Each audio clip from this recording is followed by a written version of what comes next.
my friends, we're here on Flutterflies TV talking to two beautiful ladies, two beautiful Boricuas, let me add. We're talking about definitely the disasters that has hit Puerto Rico back to back. But as we agree, Puerto Rico, Boricuas are definitely strong individuals. We're not gonna let our island go down. We're doing anything possible to definitely uplift our people back home. So we're talking a little bit about what the experience was with the recent earthquake disasters. So I know you both still have family back home. So can you share what you might be doing from here to really uplift the spirits or even help them, whether it's monetary or with food, the people back home? As you know, I'm also an educator. So for me, I'm an artist. So I did, as a part of my movement during Hurricane Maria, I'm doing the same. We did Cartas de Esperanzas, where it's an educational campaign for children in the different high school here, and sending letters to our kids in Puerto Rico. I'm very strong supporting educators. They are teaching outside intense now, so they don't want the children to get behind with the education. Yes. And I also have friends that are using the art as a therapy because you know it's a lot of trauma and people don't talk about it. It's not only about physical stuff, the rights and beings, it's about how you deal, especially for children, you don't know how to explain that or they don't understand Absolutely. what a natural disaster means. So we are working with psychologists, with education, and providing through professional service in mental health and also through education and through the arts. So that's kind of what I'm focusing this time.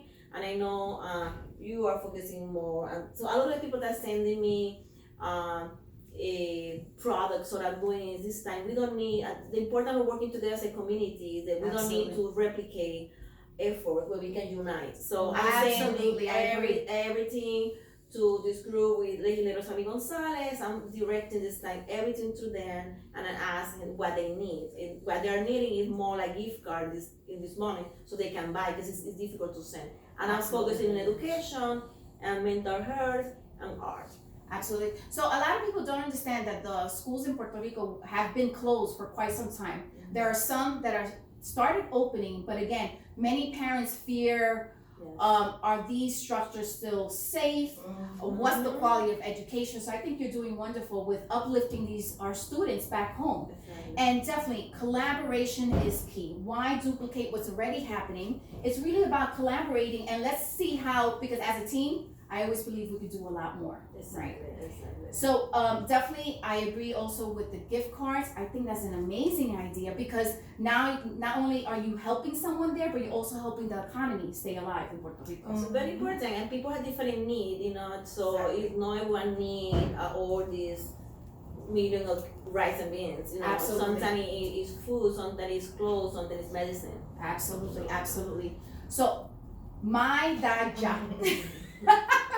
I'm gonna be the whole program like that. So you went to Puerto Rico, you came back, and when you came back strong because you were like, what can I do for my people? I came back like devastated, you know, because I have to leave all my family there. You know, my mom is there, my grandma, all my uncles, my cousin, my whole family is in Puerto Rico. So that was very devastating. Yeah, it was very hard. It was very hard for me just come here back and leave all my family there.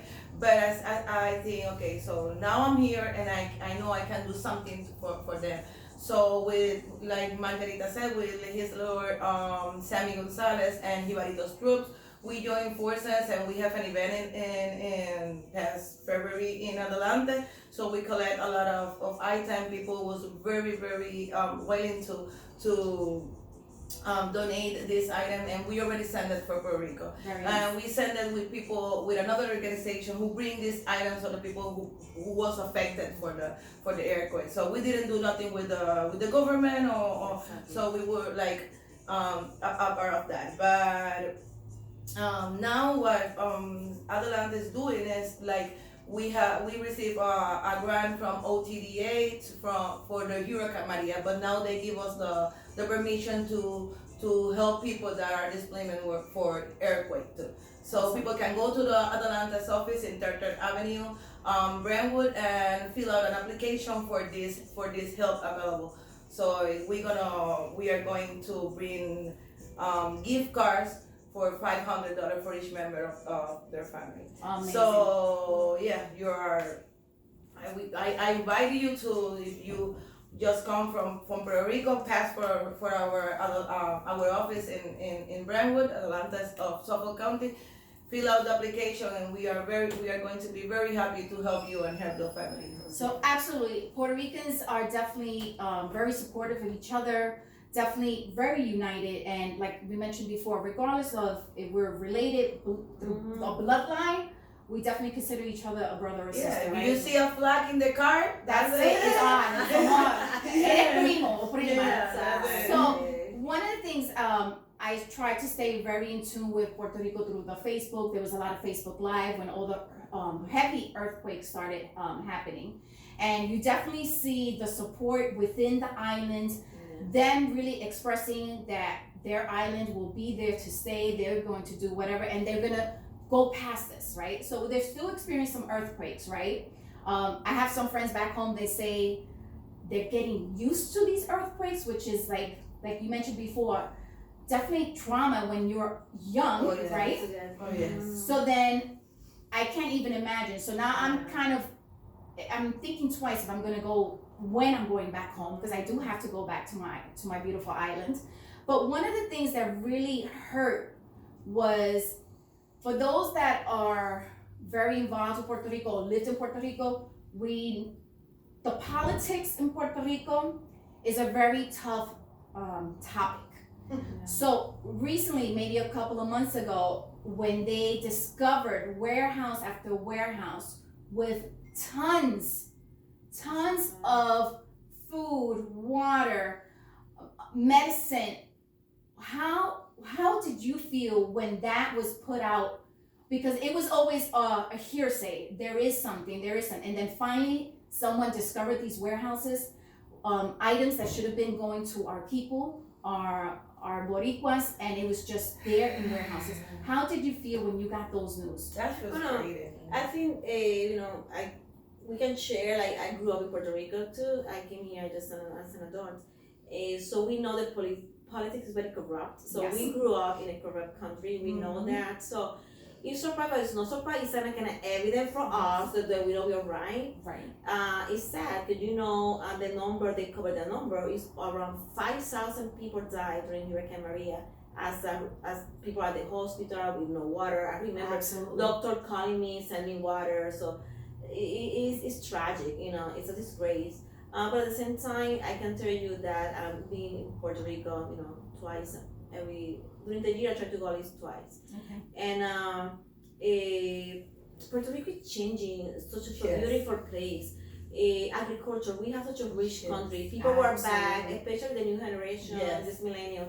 Is agriculture program in every corner. The creativity to do business now. The chinchorreos, culinary restaurant in every corner. Through the art, it's amazing, and just like blowing away. I'm so proud, and how as a Puerto Rican I take it with your own hands, because now what natural disasters show us, you cannot wait for anyone to save you. You need to be hands-on and Definitely working hands-on. together with the land.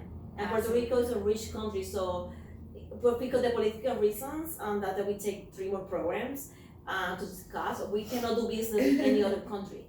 So Right, we are blocked. correct. We are blocked. Yes. So now they realize that you cannot wait for someone to send you through Florida merchandise. So Right. now agriculture is back. So now you have your neighbors. I have a little store in the corner. So the economy, I don't know, you have this. Yeah, that's growing up. That's growing in Puerto Rico, and I'm so happy that you bring that to this conversation, because this new generation is not that blind.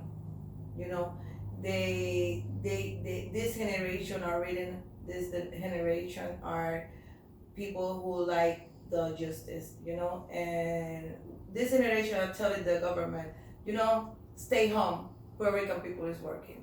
Well, absolutely, because the new generation, they got the governor out of the Right? island. Yeah, so they know what's right, what's wrong, and they will stand up for justice, as you mentioned. Absolutely. No, exactly. Because I have my daughter, so it's like you are the generation to believe in the government. You know, I'm the generation. You go to college, you get a degree, and you will have a job.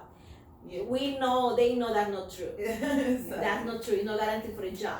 They see us struggling to keep a house, to keep food on the table. Absolutely. They are witness of that. So they don't believe in a system in the same way we did. So they are like, they're changing, and it's I think happening globally, connecting to what happened to the planet, no? Yes, With natural disasters. absolutely. You see the movement around the planet, because the new generation, I'm so proud of them. They're really changing, because it's nothing for them if they don't make the change. They have to be hands-on, definitely. And that's one of the point what is very important. Keep, I don't know, maybe this is not under this conversation, but keep the University of Puerto Rico working. Keep that, because that is the only space where the new generation have to think, you know, to think about what's going on in the island. So like a Puerto Rican, we have to try to keep that university not free but able for the student that want to. Available to our students, right? Absolutely. So you both lived in Puerto Rico, both born in Puerto Rico. Okay, so my father's Puerto Rican, my mother's Ecuadorian. Like I mentioned before, I had the pleasure to live in Puerto Rico for about 11 years. When I moved to Puerto Rico, it was, I started college, high school. I didn't like my parents because I had lived in Brooklyn my whole life till I turned 14. And it was a very big difference from one thing where you hear trains and activity outside, and then we moved to un pueblo pequeño, Cabo Rojo, and all I heard at night was coqui, coqui, coqui. I was driving me insane. I miss that. But now I do miss it, and as I grew older and I had my children, I realized how lucky I was to be able to live on an island, a beautiful island, where at any time of the year I can go to the beach. So I started learning when my friends were dying, when there was snow actually in New York, in snowstorms, I was disfrutando en Puerto Rico, en Boquerón, Combate, because ladies, I have to stand up for Cabo Rojo. We have one of the most beautiful beaches. I agree with that. I agree with you. I did that to you. Oh my goodness. The whole year. Let me tell you, when I was growing up, I used to go to Coney Island, and we used to every summer be in Coney Island, jumping in, jumping out, whatever. But when I went to Puerto Rico, it was like you're getting into bath water. Now, for me to get in a beach here, no. It's not the same, right? The only beach I've gone to Florida. Sorry, my Florida friends, but no, I won't get in there. We're spoiled. Now, the only one that gave some competition to Puerto Rico was St. Thomas. But that's the Caribbean. Oh my God, That's in the so Caribbean. beautiful. You're in the Caribbean. That's the only place that we went to on a cruise, and we stopped in St. Thomas. I was with one of my best friends, Elvin, and that was the first time you ever heard me say, wow, hay competencia. Yeah. Oh, I don't know if you went to Flamingo and Culebra. That's what I was saying. Puerto Rico have the Culebra. most beautiful beach in the world. Absolutely. Yeah, So Culebra, thinking back, what are one of your most beautiful memories, or one of those places that you're like, you know what, if you go to Puerto Rico, you have to visit this place? But I'm from Puerto Bonito, so we have El Cañón San Cristobal, which is like not a lot of people visit because it's very kind of dangerous. But now it's in control by the government. It's a lot of ecotourists, so it's a challenge, but it really, it's a canyon. So you go deep down inside, and it's beautiful rivers or nature. It's like our little Amazon, Yeah. So that's definitely, and Bonito is the town of the flowers. Mm-hmm. I grew up in San Juan, but I always need to go there, connect with nature, flowers or different kind of flowers. So definitely to visit my town. Awesome. How about you? But I'm gonna say a little bit the same. The Margarita, I born and raised in the center of the island, so all what I live and what I miss is natural, rivers, cove, and I remember when I was young, go with my friend to play in a cove, and nobody have that experience here, and so I said to come to to other visit our rivers and the indigenous. that's what I was saying. The indigenous Taino. Yeah, they have a park that called Taino Indigenous Park in Caguanas, and it is the most important one in Caribbean area. So Amazing. yeah, so we have a lot of beautiful place in Puerto Rico that we can visit and go around the island and have a Yes. very, very, very nice Yes.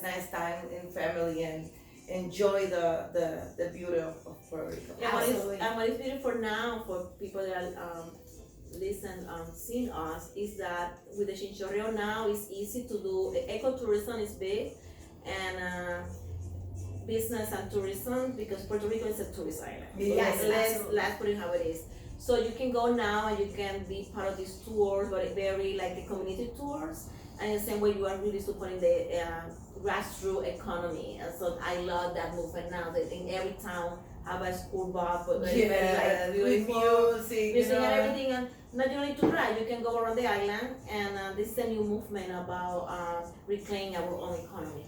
Amazing, amazing. My friends, we're here on Flutterflies TV through Descúbrete y Lánzate, the channel that makes magic happen. You can definitely watch us on YouTube through Descúbrete y Lánzate or through descubreteylánzate.tv.com. We're going to be here every Wednesday at 8 p.m. and I have some very special guests. Dos boricuas, dos hermanas, two beautiful ladies, Margarita y Maydaya. Now you got Yes. it. Yeah. So, ladies, thank you again for joining me. So, Thank you for the invitation. Absolutely, it's my pleasure. It was fun. So for our friends and our families back home, what would be your message to them? We are here, our brothers and sisters. We are here in the diaspora. We have power, and we are connected. We are all in one Puerto Rico, and that's how we work. We are here to support. Absolutely. Yeah, like Margarita said, we are one Puerto Rico. Even if you are in the island or you are here in the diaspora, we are one heart, and we are going to do everything that we can to support you guys, to help you, and to send all our love to you. Absolutely. So to my friends and my families back home, I know I was trying to connect with some of you to be on the show today, but it couldn't happen, but we will definitely connect soon. I've always said Puerto Ricans are extremely strong. And regardless of what's happening, because I get very emotional because I still have a lot of people back home, is an island that I have dear to my heart. Things will get better. I do feel that, and never give up. Support each other, and you know that you have the support of your family here on Long Island. Please, I'll look forward to seeing you next week, Wednesday, on Flutterflies TV. Thank you.